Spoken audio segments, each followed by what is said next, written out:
اليوم ريان قرر يسوي لي مفاجأتين. المفاجأة الأولى سوالي هذا البرجر، والمفاجأة الثانية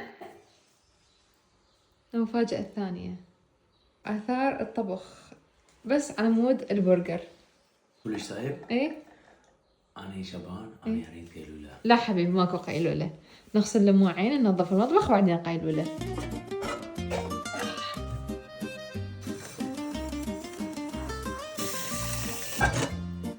طاول البرجر ليش ما أدري. شلون نغسل هيجي طاوة؟ أول شي شوية مي دافي، وبعدين نجيب سائل غسول الصحون مالتنا. أنا استخدم جف، ريحته كلش طيبة وقوي ويلمع، وأكيد يزيل الدهون.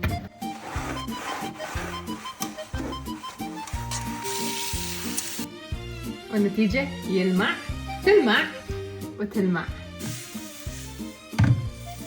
وهيجي نكون خلصنا. شكرا ريان على المفاجأة. عفوا، أنا أريد قيلولة.